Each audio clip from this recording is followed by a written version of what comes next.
Praise God, magandang gabi sa ating lahat. Pinito tayo po.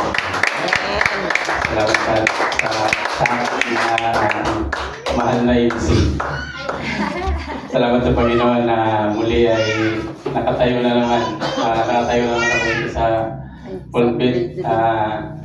Matagal-tagal na rin panahon na mula nung ako'y nag-Bible study. Panahon po sa Las Piñas. Siguro mga mga civilians na siguro, wala pang pandemic yung time na yun. Kaya po pasalamat po sa Panginoon na muli. Nandito naman po, ginagamit ng Panginoon. Sa susunod mga kapatid na nahihiya na po talaga sa Panginoon. Kasi ilang beses na akong ginausap ni Pastora tungkol sa pag-Bible study. Ngunit abot mo si puro tanggi. Kaya nakakahiya na sa Panginoon. Kaya naisip ko na lang na parang napaka-unfair naman sa mga, kung balikan mo natin yung mga sa panahon ng mga disciple ng Panginoon, yung kung paano hirap na dinaranas nila nung time na nangaral sila sa pangalan ng Panginoon. Mayroon pang, yung, kung alam po natin yung buhay ni Esteban, kung di po ako nagkamali, siya po yung unang parang Kristiyanong naging unang Kristiyanong martir kasi namatay siya sa pangangaral sa pangalan ng Panginoon. Kaya sabi ko, naisip ko, parang unfair naman kasi kung tutusin sa buhay natin ngayon, malaya na tayo, wala nang magagalit sa atin. Kasi si Esteban, pinatay siya sa pamamagitan ng pagbato dahil sa pangaral niya ng salita ng Panginoon. Kaya naisip ko, sa time ngayon, parang okay naman, wala namang magbabato sa atin pag mangaral tayo sa salita ng Panginoon. Kaya sabi ko, naisip ko, parang wala tayong rason para tumanggi. Kaya ito na yung time para minsan kasi may time na kaya tayo kasi nahihiya tayo tumayo dito Kaya minsan tumatanggi tayo kasi andun yung hiya natin.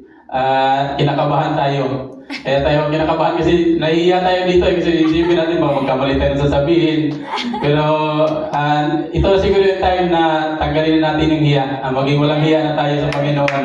Pagdating sa Panginoon, alisin din natin yung hiya. Magpagamit na tayo sa Panginoon kasi alam natin yung panahon alam na natin malapit na talaga ang pagbabalik ng Panginoon. Kung tingnan natin yung nangyayari sa sanlibutan. Sa oras na ito tayo po'y dadako na sa pag-aaral ng salita ng Panginoon. Ngunit bago po ang lahat, bago po tayo magpatuloy, tayo po muna'y manalangin. Hingin po natin ang basbas ng Panginoon upang maunawaan natin yung kanyang mga salita natin pag-aaralan. Atin pong iyo po ating mga ulo. Lord, maraming salamat po sa gabing ito, Panginoon. Lord, na kami nagtatatipan, Panginoon, na sama-sama kaming papurihan at pasalamatan kami, Panginoon, sa gabing ito. Lord, sa oras na ito, Panginoon, kami mag-aaral ng iyong mga salita, Panginoon, Lord. Buksan mo, Lord, ang aming mga pusit isipan, Panginoon, Lord, upang maunawaan namin, Lord, ang iyong mga salita na aming pag-aaralan, Panginoon. I-bless mo, Panginoon, Lord, ang lahat ng narito, Panginoon. Bigyan mo rin ako, Lord, ng wisdom, Panginoon, Lord, upang may bahagi ko, Panginoon, ang iyong layunin para sa aming mga buhay, Panginoon. Hallelujah. Nawa, Panginoon, ang mga salita aming pag-aaralan, Panginoon, ay maging liwanag, Panginoon, sa aming nilalakaran, O God, upang kami makasunod sa iyong kalooban, Panginoon. Maraming salamat, O God. Purihin ka, Panginoon, Lord, sa namin binabalik ang matas na pagdakila sa Panginoon. Maraming Panginoon. Praise God. Muli, isang magandang gabi po sa ating lahat. Alam niyo mga kapatid, ako po talaga yung napakamahiyain. Kahit noon pa talaga. Kahit hindi ko maisip na tatayo ako dito na harap sa tao kasi napakamahiyain ko talaga. Ugali ko, minsan napagkamalan talaga akong suplado kasi pag hindi ako inunahan ng pansin, di talaga ako namamansin kasi mahihain ako. Pero sa kabutihan ng Panginoon, ginamit na rin na unti-unting nawawala yung simula nung naging Kristiyano ako, nawawala na yung hiya. Hindi naman walang hiya, pero yung marunong na akong makisalamuha sa tao. Praise God.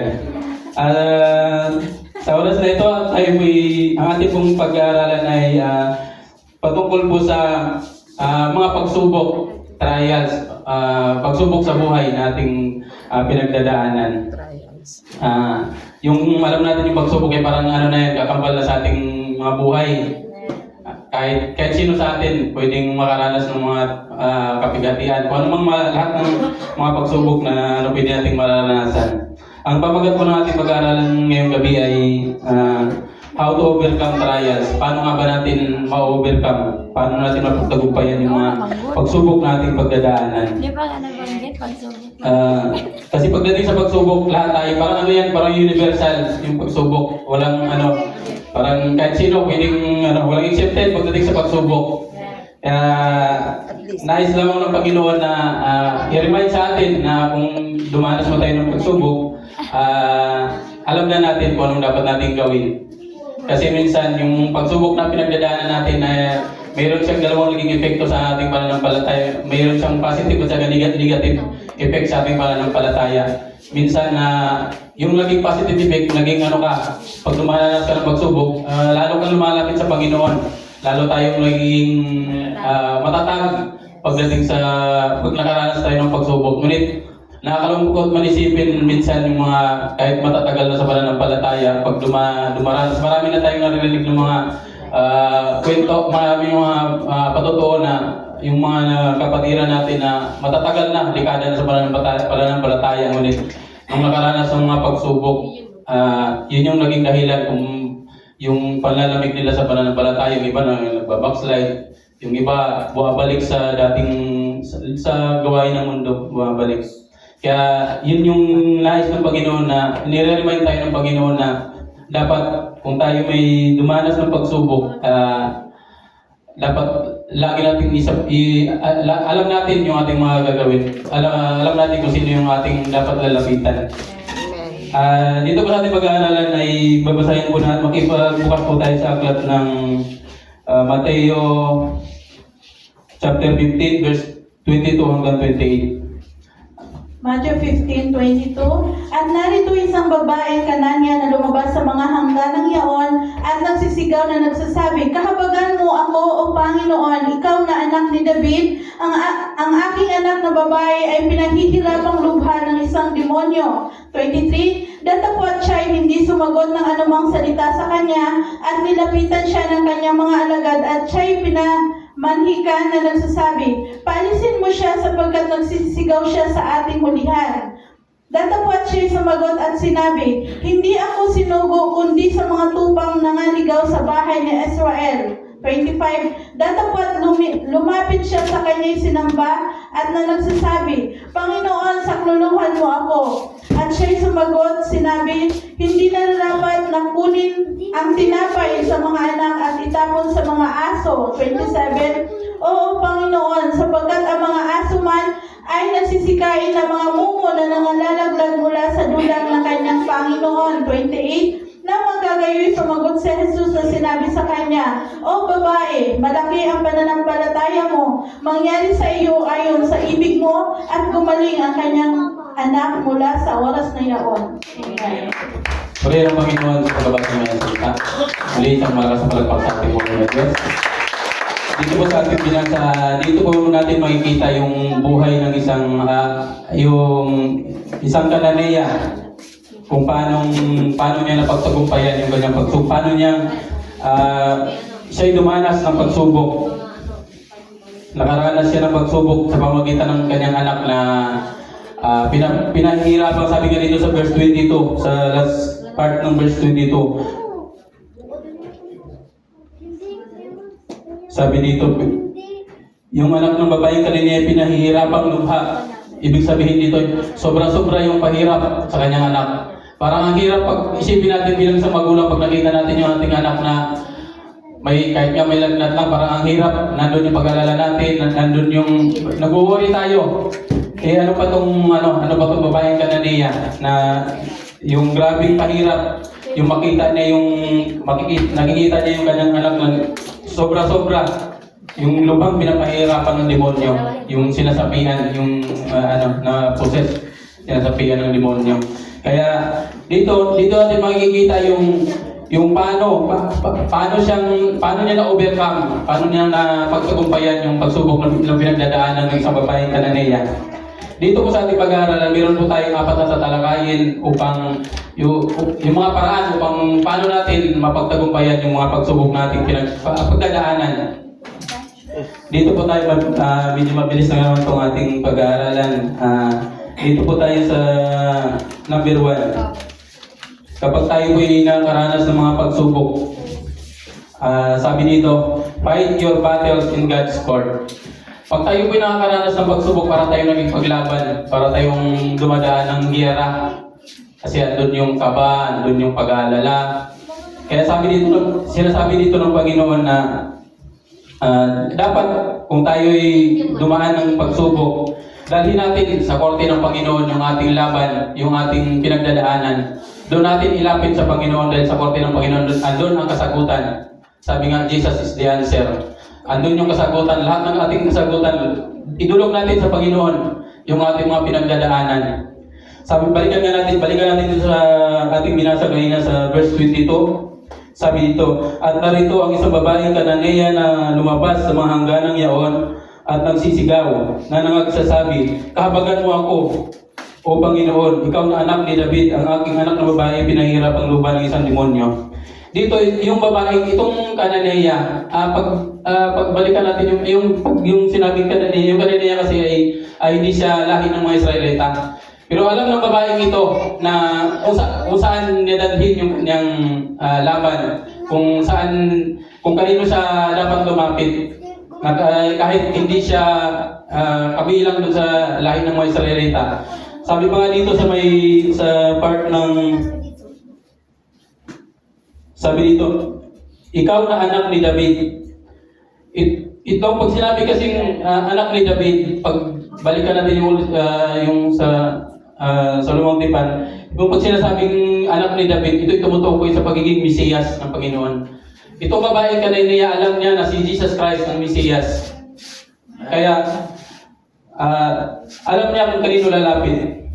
Kaya sinasabi dito na dalhin natin sa korte ng Panginoon yung ating laban. Kung tayo may daranas ng pagsubok, wala tayong ibang lalapitan. Hindi man masamang lumapit sa doktor kasi yung mga doktor ay may basbas ng mga Panginoon yan kasi lahat ng mga kaalaman ng doktor ay galing naman sa Panginoon. Pero yung sabihin natin, minsan kahit mga Kristiyano na minsan dinadala sa albularyo.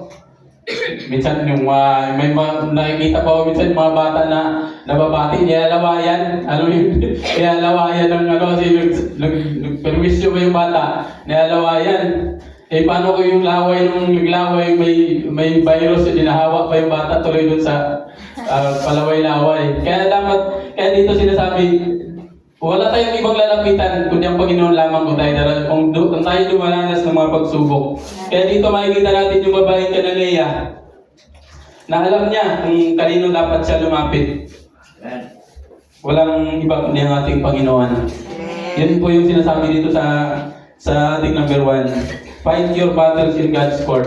Wala tayong ibang lalapitan sa korte lang ng Panginoon. Dahil andun ang kasagutan. Praise God. At dito po tayo sa number 2. Pag tayo po'y nagkakaranas ng pagsubok, sabi dito sa number 2 ay be persistent in prayer. Sabi nga sa 1 Thessalonians 5:17, marahil alam na natin ito, ilang page na natin itong naririnig. Pray without ceasing. Tuloy-tuloy lang tayo sa pananalangin. Kahit hindi tayo nakakaranas ng pagsubok, importante yun sa ating buhay. Bilang isang mananampalataya na huwag nating kalimutan yung pananalangin. Kasi sa pananalangin may power, may kapangyarihan. Sabi nga dito sa ating binasa kanina sa verse 23, datapwat siya hindi sabi ng Panginoon, pagkatapos lumapit ng babae sa Panginoon, sabi dito sa verse 23, datapwat siya hindi sumagot ng anumang salita sa kanya. At nilapitan siya ng kanyang mga alagad at siya'y pinamanghikan na nangagsasabi, paalisin mo siya sapagkat nagsisisigaw siya sa ating hulihan. Dito natin makikita na yung babaeng Kananea ay tuloy muna natin dito sa verse 24 hanggang 25. Datapwat siya sumagot at sinabi, hindi ako sinugo kundi sa mga tupang nangaligaw sa bahay ni Israel. Sa 25, datapwat lumapit siya at siya'y sinamba niya.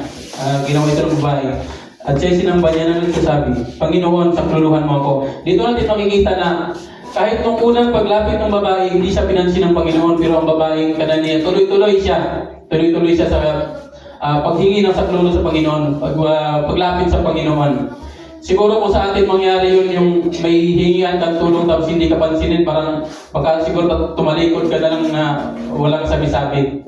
Pero ito babae kananaya, porsigido siya. Andun yung eagerness niya na lumapit sa Panginoon. Alam kasi niya na si Jesus lamang ang kasagutan sa kanyang suliranin, yung kanyang pinagdaanan. Alam ng babae kananaya. Kaya dito sinasabi nga na hindi siya pinansin ng Panginoon. Siguro sa atin, siguro naranasan na rin naman siguro natin yung may lalapitan tayong tao tapos dididmahin ka lang. Sa amin, ilang beses namin naranasan yun yung time na yung walang-wala kami. Inutusan ko yung aking beses na mangutang dun sa kamag-anak pa namin na nagpapautang ng pera. Pagdating doon, bagamat may twist yung sa huli kasi pagpunta niya, sabi niya, Tito, manghiram daw sektor ng pera. Walang reaksyon yung aking chewin. Walang kahit sagot, wala. Ang niya, wala kasi hindi niya magsalita. Dito malikod siya. Nung pagkalikod niya, sabi, magkano? Pero yung pagkasalita, medyo pabagsak, kaya parang nakakainis na nakakatawa na. Hindi mo alam. Pero itong babae niya, hindi talaga siya pinansin sa una, hindi siya pinansin ng Panginoon. Kung sa atin mangyari yun, baka siguro wala, parang baka tampo na tayo dun sa hindi siya pinansin, tapos sinabihan mo siya ng mga alagad ng Panginoon na gusto mo siyang paalisin. Isipin mo yung hindi ka na pinansin, paalisin ka pa kasi naiingayan sa kanya yung mga alagad ng Panginoon. Ngunit kung pinakita ng babaeng kananaya na porsigido talaga siya sa pananalangin, sa paghingi ng tulong sa Panginoon. Sabi nga dito sa verse 25, ang ginawa ng babae, instead na magtampo, siya, ang ginawa niya, lalo pa siyang lumapit. Sabi dito, dapat lumapit siya at siya'y sinamba niya. Isipin mo yun kung gaano tatag yung babaeng kananaya na kahit hindi na siya pinansin, pero patuloy pa rin siya. Lalo pa siyang lumapit sa Panginoon at sinamba pa ang Panginoon sa kabila ng pinakita ng Panginoon sa kanya na nung sa umpisa hindi siya pinansin. Kaya kahit sa atin, dapat parang sinasabi dito na kahit hindi man sa umpisa, hindi man dinggin yung mga panalangin, patuloy ka lang sa panalangin dahil lahat ng mga bagay may kapanahunan. Hindi man dinggin ng Panginoon ngayon yung panalangin mo. Darating din yung time, saka ulit-ulit mong panalangin, mamalayan mo na lang, dininig na pala ng Panginoon ng iyong panalangin. Kaya makikita natin dito yung babaeng kananaya na porsigido talaga, porsigido siya na lumapit sa Panginoon, na sa kabila ng response ng Panginoon sa kanya na walang hindi siya pinansin, pero patuloy siya, lalo pa siyang napalapit sa Panginoon at sinamba ang Panginoon. Sabi nga dito sa kanyang mga salita. Dapat lumapit siya'y sinamba niya at nagsasabi, Panginoon, sakluluhan mo ako. Napaka-importante sa atin bilang mga mananampalataya na ganitong pag-uugali, yung ganitong natin, na kahit hindi ka pansinin ng Panginoon, sige lang, patuloy ka lang sa pananalangin. Darating din yung time na didinggin ka ng Panginoon. Kung maaalala natin yung kwento ng isang babae na lumapit sa hukom na yung hukom na wala siyang kinikinalang, wala siyang kinikinalang Diyos. Yung hukom na yung babae gusto niyang ipaghiganti yung kaalitan niya. Sa kakulitan ng babae, bigyan siya ng hukom. Ganon din sa atin. Hindi man yung parang kulitin mo lang basta patuloy ka lang kahit hindi ka pansinin ng Panginoon, patuloy lang tayo.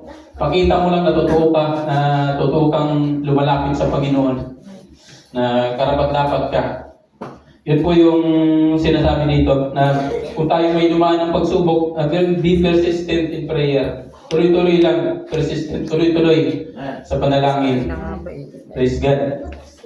At dito po sa number 3, show big faith to God.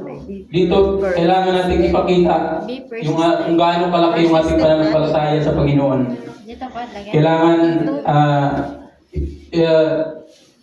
ipakita mo sa Panginoon na porsigido ka, yung eagerness mo na kahit sabi nga dito sa number 2 natin na kahit hindi ka pansinin ng Panginoon, patuloy ka lang. mananampalataya ka lang.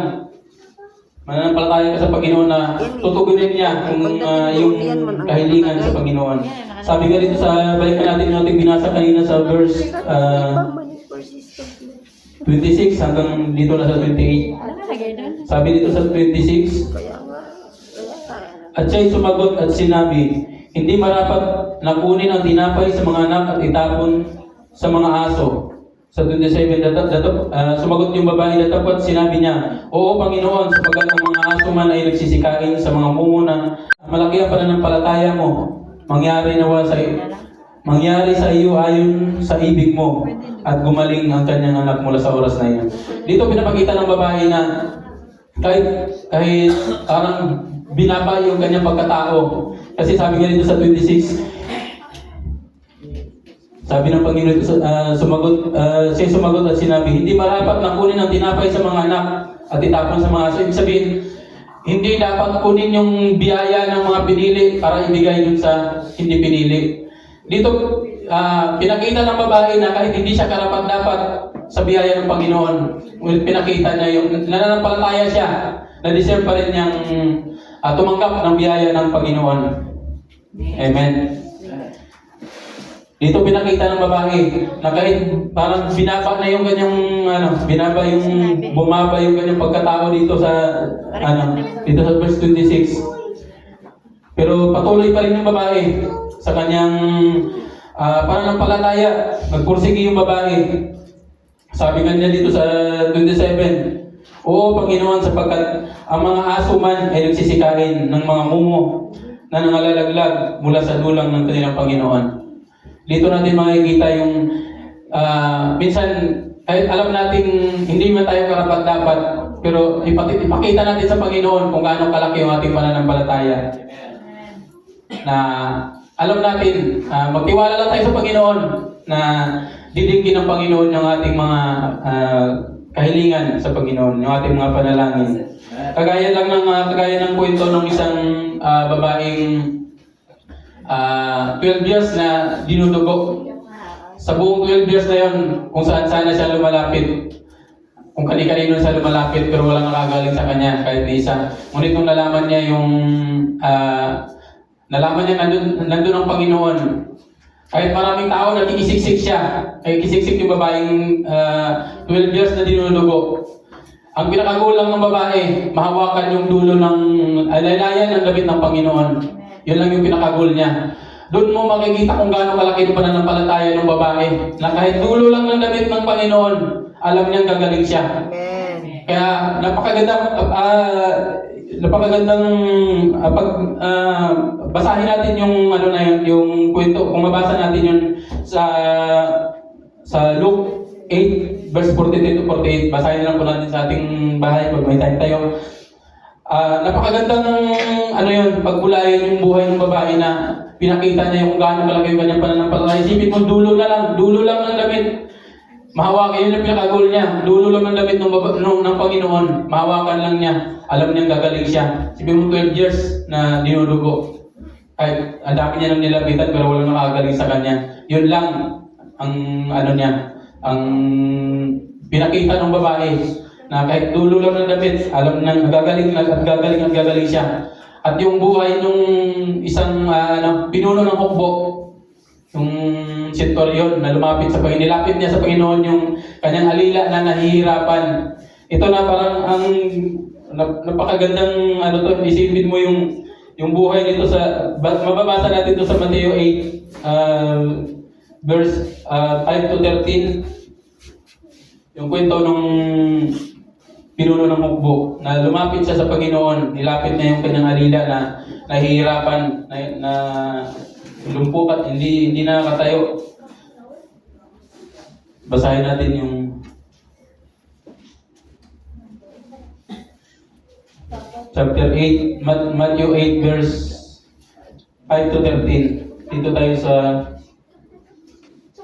Dito sabi sa 5 dito. At pagpasok niya sa Capernaum si Jesus Christ, may lumapit sa kanya ang isang senturyon na nasa kanya namanhik. Sabi dito, Panginoon, ang aking alila ay nararatay sa bahay, lumpo at lubhang nahihirapan. Dito, alam mo, sagot ng Panginoon dito. Paroroon ako at siya'y aking pagagalingin. Pero ang nakakatuwa dito yung sagot ng centurion. Sabi dito sa 8, at sumagot ang centurion at sinabi, Panginoon, hindi ako karapat-dapat na ikaw ay pumasok sa ilalim ng aking bubungan. Datapwat, sabi dito, datapwat, sabihin mo lamang sa salita. Isipin mo yun. Hindi, parang sinabi ng centurion na, kasi inopir na ng Panginoon na sinabi ng Panginoon, sige, puntahan natin. Sabi ng Panginoon dito, paroroon ako at aking pagagalingin.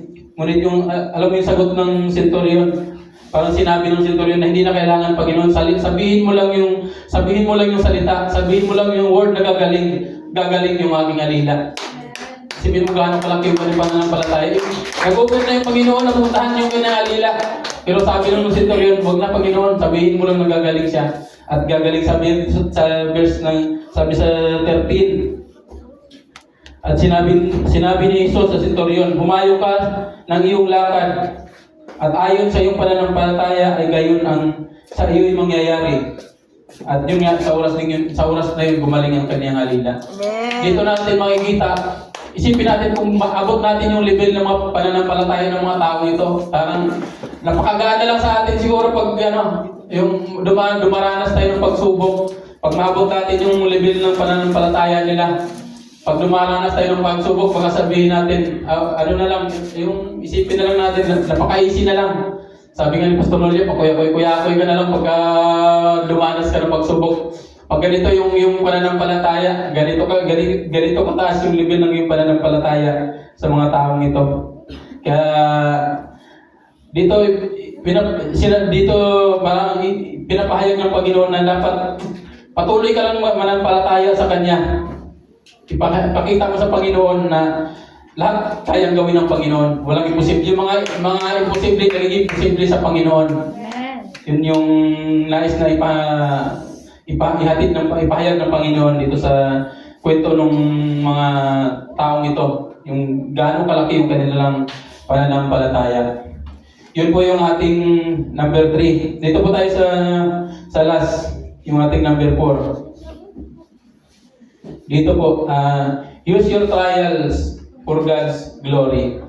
Dito sinasabi na gamitin mo yung mga pagsubok, yung mga trials na pinagdadaanan mo para sa kapurihan ng Panginoon.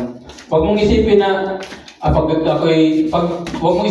dumaranas ka ng pagsubok na kawawa ka, na pinahirapan ka. Minsan tinatanong pa natin Panginoon, Lord, bakit ako? Tapat naman ako, Panginoon. Dapat ibahin natin yung ating mindset na kaya tayo nakakaranas ng mga pagsubok para lang yun para mag-glorify natin ang Panginoon. Amen. Para makita. Kasi pagkatapos natin maranasan yung mga pagsubok, dun mo makikita kung paano kumilos yung Panginoon. Paano siyang tumugon sa ating mga suliranin, kung paano natin napagtagumpayan. Kasi nga sabi nga kung hindi mo masabing nagtagumpay ka kung hindi ka dumaranas ng pagsubok. Kaya dapat ito yung napakagandang maging natin, i-apply natin sa ating buhay, yung gamitin natin yung mga pagsubok natin para yun yung lagi natin itatak sa ating isipan na kaya tayo dumaranas ng pagsubok para lang yan sa kapurihan ng Panginoon. Hindi mo kung ano man yung purpose nun. Yun na lang yung yun yung magiging natin, mindset natin lagi. Kasi isipin na lang natin yung mga buhay natin noon, yung kung ano man yung mga pinagdaanan natin, kung ano tayo noon. Pag maisip mo yung buhay mo ngayon, masasabi mong proud ka na napagtagumpayan mo lahat ng mga pagsubok kasi nandito tayo, patuloy tayong nakatayo, patuloy tayong matatag tayo sa ating pananampalataya. Hindi tayo nanghina, hindi tayo ng lamig pagdating sa paglilingkod ng Panginoon. Kaya masasabi mo na lang talaga, masasabi mong proud ka na bilang isang mananampalataya na patuloy na naglilingkod sa Panginoon sa kabila ng mga pinagdadaanan mong pagsubok. Pinagdadaanan mong pagsubok sa buhay. Na minsan, pag Pag yung tayo makakaranas ng pagsubok, lalo pa natin itaas yung Panginoon, lalo natin siyang papurihan, lalo natin siyang i-glorify. Hindi yung maglulupay-pay ka na parang magtatampo ka na bakit nararanasan ko itong mga ganitong pagsubok, lagi naman ako nagsisimba. Doon natin, lalo tayong magiging lalo tayong lumakas sa Panginoon pag tayo dumaranas ng klase-klase mga pagsubok sa buhay. Kaya ito yung nais ng Panginoon sa atin, na nire-remind tayo ng Panginoon na dapat kung tayo may dumaranas ng mga klase-klaseng pagsubok, mga trials, kapigatian, problema sa buhay, kahit anong problema yan, sinasabi ng Panginoon na nandyan lang siya. Lumapit lang tayo sa Panginoon. Walang imposible sa Diyos. Walang kaya minsan pag naisip ko yung buhay namin noon na parang maluluhan na lang ako pag yung maisip yung buhay namin noon na lalo na nung time na hindi pa ako mananampalataya. Kasi naisip ko nung time na hindi pa ako mananampalataya, tinugol nga ng Panginoon yung aking dalangin noon na hindi pa ako mananampalataya. Ako mas more pa nung ngayon na mananampalataya na ako. Kaya ang sarap balikan yung mga pinagdaanan mo noon pagdating ng time ngayon. Hindi man sa naging mayaman na tayo ngayon, pero andun yung Panginoon na nagpo-provide. Andun yung hindi tayo pinagkukulang ng Panginoon. Praise God. Hallelujah. Yun lang po. Ating mag-recap lang tayo sa ating pinag-aralan. Ang ating pamagat ay how to overcome trials. Sa atin pong number 1, kung paano natin, anong mga paraan kung paano natin ma-overcome, paano natin mapagtagumpayan yung mga pagsubok. Number 1 ay fight your battles in God's court. Number 2, be persistent in prayer. Number 3, show big faith to God. At sa ating pang-last ay use your trials for God's glory. Maraming salamat. Nawa ay may natutunan tayo at may oras. Salamat sa Panginoon. Muling isang magandang gabi sa ating lahat at binabalik ko na sa ating